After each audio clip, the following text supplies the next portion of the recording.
It's got to be a really good feeling when you accidentally stumble upon a prototype build. And I don't mean like perusing the internet. No, I mean like you build something and then you find out, oh, the thing you just built showed up in a prototype Bionicle set. So here's where things stand. You may have seen this video, I believe, toward the end of 2023, maybe early 2024 on my channel, specifically about this mock right here, Azure the Mist. This was a mock that I made, I believe, in 2023 or maybe late 2022.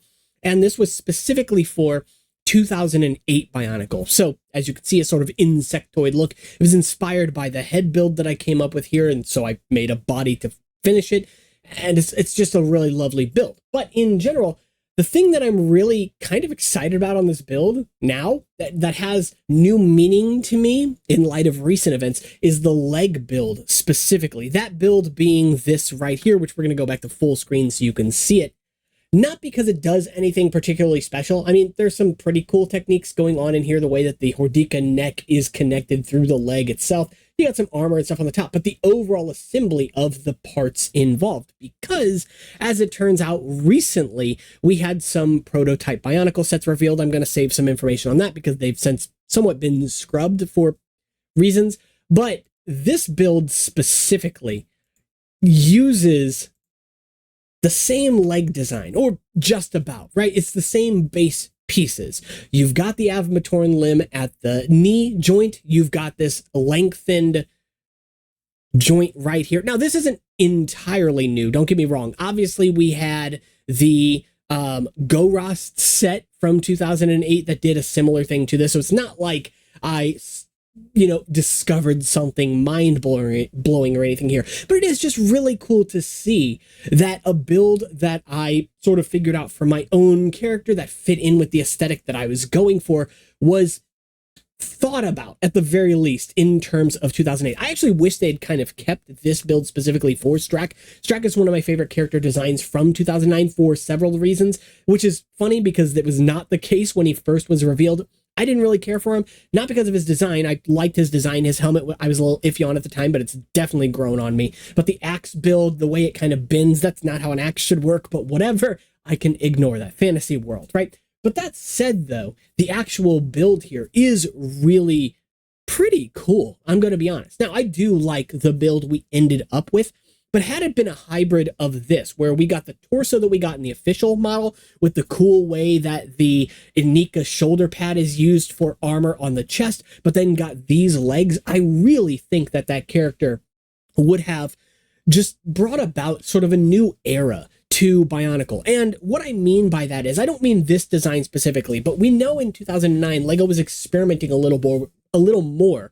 with Inika builds, right? You had characters like Kina, like Strack, like Skrull. It was definitely seen less in the Legends portion. The Legends all pretty much had straightforward Inika builds, but at least in the first wave, and of course the exception with Kina, we got that Strack figure. We got a prototype image of Skrull, which has been floating around the internet for a while, and that build is very different from the Skrull we ultimately got, and yet it's still a really solid build. So although it was not used in a final product, it's a really wonderful one. By the way, if you want to see a video on Azure the Mist, I will link that here. I might also link my video on the prototype Skrull because I built a mock of it. So you'll find both those at the end of this video. But in general, I just think it's a lot of fun when you go around and try to explore and find new things. Again, this was all information we didn't have revealed to the public. You can still find some of these images online, but for the most part, they have been scrubbed. I do want to, though, go ahead for the community and do some reverse engineering of a lot of these builds. I don't think that every build, every prototype needs reverse engineering, because there are definitely some that are pretty close to their final model, some that are color swaps, like there's a version of Akkar that uses dark red instead of Mata red. Really cool, by the way, but still, those are things that we don't really need builds for. But there are other things like this version of Strack here, which are pretty different from the final model, from the model we would end up receiving. And so it'd be really cool to sort of add these in as sort of extraneous characters. Maybe give them a different mask or something like that to separate them further from who they are as prototypes. Because if you just give it the Strack mask again, the Strack axe, the same shoulder pads or similar shoulder pads, you're just going to say, okay, it's Strack, but slightly different. No, you can lean into the icy theme, but maybe give it different parts. And that actually leads me to one other thing I wanted to say before I end the video. Notably, the shoulder pads on this character, because they are different ultimately from the shoulder pads we would get on Strack. Very similar pieces in how they're oriented and how they connect, but they're larger, they're wider. And I really like this as a concept. I made a video, again, plugging more here, right? But I made a video on the channel where I talked about something that 2009 Bionicle did that I wish other years before had done, and it was introducing a heavier emphasis on elemental parts. Obviously, we got like fire swords through many years of Bionicle, but outside of that, we actually didn't get a lot of parts from Bionicle itself that were elementally themed, and yet 2009 gave us that Strack armor, it gave us the Metis snowflake shield, it gave us Gresh's sword blade thing, which is kind of like a giant leaf in its design. It's so cool. And I really appreciate that. I wish we had seen more of it. Stronius has a club that's made from like rock or whatever. Like, it's lovely, and it makes me kind of sad that Bionicle ended when it did, because Hero Factory didn't really do much of this. Not that it needed to, obviously, but Bionicle didn't do much of it either. So having it at the very end of Bionicle's run and then ultimately finding out this isn't going to continue because the series is being canceled is sad. And so it makes me think that how cool would it be, maybe this is something I'll take on in the future when I'm a little more comfortable with 3D modeling, but to make more parts in the family of parts that currently exist, like that Strack armor. If we take the Strack armor we currently have and then make a bigger version and a smaller version,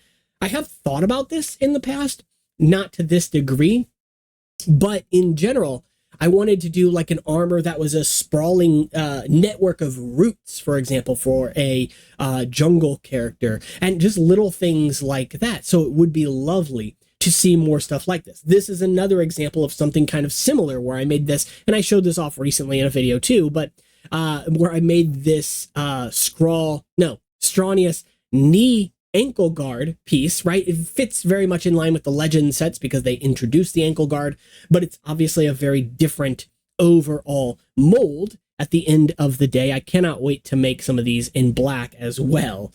But in general, it's such a cool concept. So that's going to be it for this video. If you enjoyed the video, be sure to subscribe. Let me know your thoughts on prototypes from Bionicle 2009 specifically. That's what I'm most interested in right now, just because I am focused on the Bar Magna expansion project currently. And if there are any of the prototypes that you would like to see me reverse engineer, or maybe you want to take it on yourself, let me know that down in the comments below, or you can check out the links on in the description for Discord, Instagram, and Patreon if you want to help support the channel.